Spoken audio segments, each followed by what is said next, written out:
The folk tales and legends of Turkey and the surrounding regions are extremely interesting. So now you at the CM Kozman channel are being treated to the reading of one such legend from Turkey's Diyarbakır province. Welcome everyone to the CM Kozman channel. I'm experimenting with this shorter format audio video style. I hope you enjoy it. I'm just gonna dive headfirst into this legend. I hope you like it. And before I go, I will implore you to support me on Patreon and maybe buy me a coffee and also check my merch store. And yeah, here we go. This legend comes from the impeccable academic work by one certain Muhsine Helimoğlu Yavuz called Diyarbakır Efsaneleri, The Legends of Diyarbakır, a compilation of folklore from Turkey's Diyarbakır province. And, well, without much ado, here we go with the legend of the house that was pregnant to, well, something spectacular. So, listen on and let me know what you think about this story. Does your country or culture have similar legends? And let's talk, comment, compare and contrast. I'm kind of forced to do these shorter videos to gain more traction on this channel and maybe to collect more Patreon donos because, as you know, life is getting tough for all of us. So let's go. So one day in the middle of Diyarbakır town, now this is a very, very old city. I mean, it's got a history going back thousands of years. So there was this one mansion in a very central part of town. This wasn't a really well-kept mansion, but it was quite big and spacious, but it was, yeah, falling apart. I mean, it had bats living in it and stuff like that, okay? And nobody lived here because, well, they assumed it was haunted. But listen on. But one day, out of the blue, out comes this rich guy from another province, okay? He's very proud of himself. He wants to have a place in the city. He wants to be well known. He wants to live in a mansion. So he comes to Diyarbakır, sees this house. It looks like, okay, with a little restoration, you know, some cleaning up. It could be really fancy. So he says, I want to get myself this house. But, you know, the local people say, you know, sir, why don't you consider somewhere else, you know, that house really isn't good. It's not good for you, it's not good for anybody. But the rich guy is like, nonsense, you know, I'm a trader. I have to have my reputation. I have to live in a mansion. So, yeah, get me this place. But they're like, come on, are you sure? Also, you know, there are some legends about this house. You know, not some dark stuff, you know. Don't know if you believe in that, but they say it's haunted almost. And the trader says, no nonsense, you know. Just get me, I'll pay whatever, you know. And he pays people off. So lo and behold, the house is refurbished, brought to life. You know, he builds kitchens for his wife to come and like his kids and his servants and everything. So he settles in. 3 days into his stay at this place, in the middle of the night, there's this dark kind of like knocking sound from inside one of these walls. Oh my God. And he's like, oh, could it be that it's really haunted? And then before he has a chance to think it through, he and his wife, they hear an awful sound. Geleyim mi? Geleyim mi? Which means, should I come? Should I come over? And of course, the guy is scared witless. The next day, not only does he move out of the house, he leaves Diyarbakır altogether. And then, you know, that house is left empty again. And everybody's like, God, yeah, that fucking house. Yeah, just don't go there. Yeah. Something bad going on going on down at that house. Some bad juju.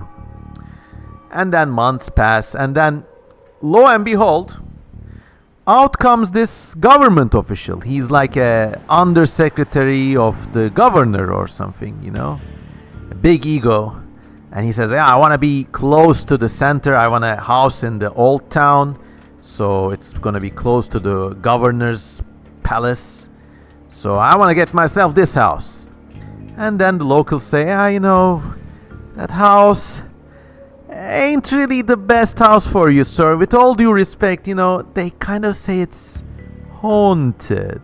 And of course the official is like, bah, nonsense, you Southeasterner primitives and your tribal legends. Nonsense! Prepare me the house at once. And they say, okay, sir. Fuck off. And then the house is prepared once again. Now the rich guy had already restored it, so there's not much to do. They just dust it off and change the locks, and he settles in. And then one night passes. Okay, he goes to the governor's palace and starts his duties. He's the undersecretary of the governor. And yeah, 2 days pass, not bad. And the third night, oh my god, not again. Fuck this. And then before he has time to react, the voice comes again, and it appears to come from inside a wall that's kind of built into a cliff. The house is like half on a slope, and that particular wall is basically backed up by the cliff of the slope. And the sound once again is horrifying. Geleyim mi? Geleyim mi? Which means, should I come? Should I come? Should I come over? And of course the the governor's undersecretary is like horrified, but he can't even admit that he heard a ghost, because you know what would they say about him in his office, and he doesn't want to lose face, so he goes to the work like white-faced, a face like chalk, and he respectfully demands a transfer to another province, and he's gone, you know, he's just gone. And that's that. Okay, and then some more months pass. Now out into Diyarbakır comes this really almost psychotically brave character. He doesn't have a penny to his name, but he was a war hero or something, and he just really wants, I don't know why he comes here. Maybe he did some crimes back home. And now, according to which part of Turkey you want to glorify, the story has the guy coming from that part. So if you want the guy to be a kind of fearless Istanbul vagabond, you say he was like a famous chivalrous street thug from Istanbul. After knifing somebody there, he just ran away to Diyarbakir. Or if you want to like glaze up the Black Sea coast, you just say he's a mad, fearless Laz warrior from the Trabzon province. And anyways, so it depends on which part of the country you want to glorify. But this brave but penniless guy comes over. And, you know, he says, you look, I've done some bad deeds in my life, but I just want to start over here. Don't want no trouble, you know, just show me a place where I can just live and kind of like regroup and get my shit back together, start all over again, you know. And then the people of Diyarbakir, they're like, oh, well, there's this house, but yeah, it's perfectly centrally located. Like, we won't demand money from you, but just be careful, okay? That place is a bit weird. I mean, the last 2 people to live there just ran off. And they don't tell him it's haunted because, well, he's getting it for free. So the crazy guy, the fearless guy, moves in. And as you would expect, one night passes, nothing happens. Second night, nothing happens. Third night, oh my god, from that blind earth wall. Oh! Ooh! Ah! Geleyim mi? Geleyim. And this guy now, he's not like the other two characters. He just says, gel amına koyayım. Come on over, you motherfucker. Bring it on. Let's see what you got, motherfucker. And he challenges the ghost voice from within the blind, earth-facing stone wall inside the house. He says, fuck you. Bring it on. I don't have anything to lose. So come on over. I dealt with many people worse than you disembodied voice fuck. Anyways, and suddenly something quite unexpected happens. The wall, some more sounds are coming from behind the wall. And it's like, and like the wall starts swelling up like a pregnant woman's belly, just swelling like a globe. And suddenly it bursts like an unfathomably pregnant woman giving birth to dead sextuplet.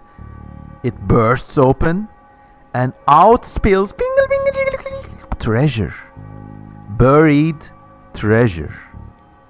Turns out the disembodied voice was only the voice of the jinn or the demon guarding the buried treasure, and the people who just ran away were just too pusillanimous, too fearful, and they just missed out.